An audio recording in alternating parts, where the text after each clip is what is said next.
അതിർത്തിയിലുണ്ടായ സംഘർഷത്തിൻ്റെ ഭീതിയുടെ പശ്ചാത്തലത്തിൽ വിദ്യാർത്ഥികളായ ആളുകൾ, ടൂറിസ്റ്റുകളായ ആളുകൾ, അങ്ങനെ നിരവധി ആളുകൾ ഡൽഹിയിലേക്കാണ് രാജ്യത്തിൻ്റെ പല സ്ഥലങ്ങളിൽ നിന്നുള്ള ആളുകൾ വന്നത്. ഇവിടെ ഡൽഹി കേരള ഹൗസിലായിരുന്നു അവർക്ക് താമസത്തിനും മറ്റുമുള്ള സൗകര്യം. ഇതിൽ ഭൂരിഭാഗം ആളുകളും മടങ്ങിപ്പോകാൻ, അതിർത്തിയിൽ ഭീതി ഒഴിഞ്ഞെങ്കിൽ പോലും നാട്ടിലേക്ക് തന്നെ തിരിച്ച് പോകാനാണ് ഭൂരിഭാഗം വിദ്യാർത്ഥികളുടെയും തീരുമാനം. കുറച്ചു പേർ ഇവിടെ തന്നെ നിൽക്കുന്നുണ്ട്. അതിനുശേഷം കുറച്ച് ദിവസം കൂടി സംഘർഷത്തിൻ്റെ ഒരു വ്യാപ്തി നോക്കിയതിന് ശേഷം തിരിച്ച് കലാലയങ്ങളിലേക്ക് പോകാനാണ് തീരുമാനം. നമുക്കിപ്പം കുറച്ച് ടൂറിസ്റ്റുകളുമുണ്ട്. നിങ്ങൾ എവിടെയായിരുന്നു? ഞങ്ങൾ ശ്രീനഗറിലായിരുന്നു. കഴിഞ്ഞ 5 ദിവസം മെയ് 5 വന്നു. മെയ് 9 രാത്രി അവിടെ നിന്ന് ഇറങ്ങി. ശ്രീനഗറിനെ സംബന്ധിച്ച ടൂറിസ്റ്റ് കേന്ദ്രങ്ങളിൽ ഗുൽമാർഗിലോട്ട് മാത്രം ആളുകളെ വിടുന്നില്ല. സിറ്റിൻ്റെ ഉള്ളിൽ പ്രശ്നങ്ങളൊന്നുമില്ല. നിങ്ങൾ നിന്ന സമയത്ത് ഏതെങ്കിലും തരത്തിലുള്ള ഒരു പ്രശ്നങ്ങളുമില്ല. ഡ്രോൺ ആക്രമണം ഉണ്ടാകുന്ന സമയത്ത് അവിടെ ഉണ്ടായിരുന്നു? അവിടെ എവിടെ ഉണ്ടായിട്ടില്ല. പക്ഷെ ഞങ്ങൾ പോരുന്ന സമയത്ത് ഉദംപൂർ റെയിൽവേ സ്റ്റേഷനിൽ 8:25 എത്തി.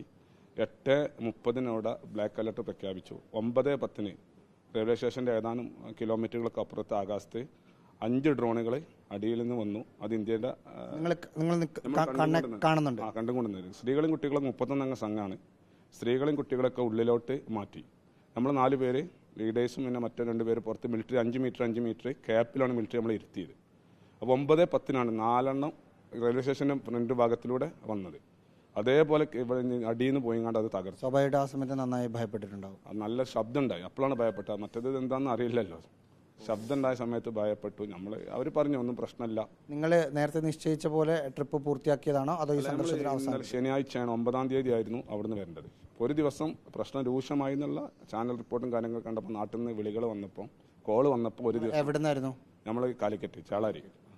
നിങ്ങൾ അമൃത്സറിലായിരുന്നു? ഞങ്ങൾ അമൃത്സറിലായിരുന്നു. അമൃത്സറിൽ ഇന്നലെ രാവിലെ വന്നു. ഇന്നാണ് അവിടുന്ന് പോരേണ്ടിയിരുന്നത്. പക്ഷേ ഈ അവിടുത്തെ സിറ്റുവേഷൻ അനുസരിച്ച് ഞങ്ങൾ ഇന്നലെ രാത്രി തന്നെ അവിടുന്ന് പോന്നു.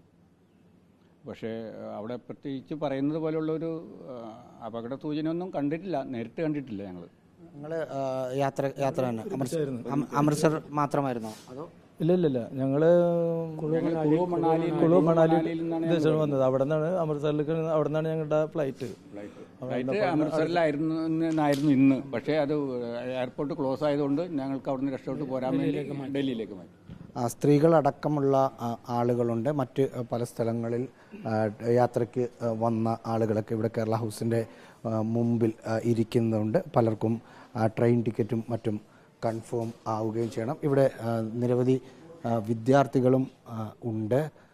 ഇവരോട് കൂടി നിങ്ങൾ നാട്ടിലേക്ക് തിരിച്ചു പോവുകയാണോ അതോ സ്ഥാപനങ്ങളിലേക്ക് പോകണം? ഇല്ല ഞങ്ങൾ ഇന്നലെ ഉച്ചക്കാണ് കോളേജിൽ നിന്ന് ഇറങ്ങിയിട്ടുണ്ടായിരുന്നത്. അപ്പോൾ ഞങ്ങളോട് ഇൻസ്റ്റിറ്റ്യൂഷൻ പറഞ്ഞത് നാട്ടിലേക്ക് പോകാൻ. എവിടെ പഠിക്കുന്നത്? ഞങ്ങൾ രാജീവ് ഗാന്ധി നാഷണൽ ഇൻസ്റ്റിറ്റ്യൂട്ട്, ചണ്ഡീഗഡ്. ഇപ്പം നിങ്ങൾ ടീം എത്ര പേരുണ്ട്? ഞങ്ങൾ മൊത്തം 12 പേരുണ്ടായിരുന്നു.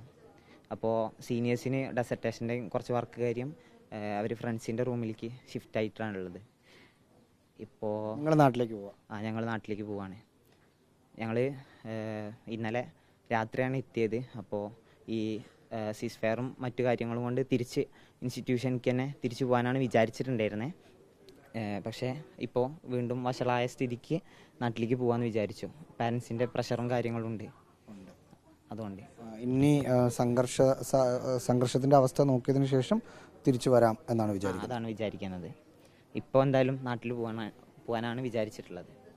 ഈ ഭൂരിഭാഗം വിദ്യാർത്ഥികളും തിരിച്ച് അവർ പഠിക്കുന്ന സ്ഥാപനങ്ങളിലേക്ക് പോകാനായിരുന്നു ഇന്നലെ വരെ തീരുമാനിച്ചിരുന്നത്. പക്ഷേ രാത്രി പാകിസ്ഥാൻ്റെ ഭാഗത്ത് നിന്ന് അതിർത്തി ജില്ലകളിലേക്ക് ഷെല്ലാക്രമണവും ഡ്രോൺ ആക്രമണവും മറ്റും നടന്ന പശ്ചാത്തലത്തിൽ പല ആളുകളുടെയും നേരത്തെ ഈ വിദ്യാർത്ഥി പറഞ്ഞതുപോലെ വീട്ടിൽ നിന്ന് തിരിച്ച് നാട്ടിലേക്ക് തന്നെ വന്നേക്കാനുള്ള ഒരു നിർദ്ദേശമായിരുന്നു. അതനുസരിച്ച് നാട്ടിലേക്ക് തിരിച്ച് പോകാനാണ് ഭൂരിഭാഗം ആളുകളും തീരുമാനിച്ചിരിക്കുന്നത്. പക്ഷേ കുറച്ച് കുട്ടികൾ ഇവിടെ കുറച്ച് ദിവസം കൂടി നിന്നിട്ട് അടുത്ത ദിവസങ്ങളിൽ മറ്റു പ്രശ്നങ്ങളൊന്നുമില്ലെങ്കിൽ തിരിച്ച് പഠിക്കുന്ന കോളേജുകളിലേക്ക് പോകാനുള്ള ഒരു തീരുമാനവുമാണ് എടുത്തിരിക്കുന്നത്.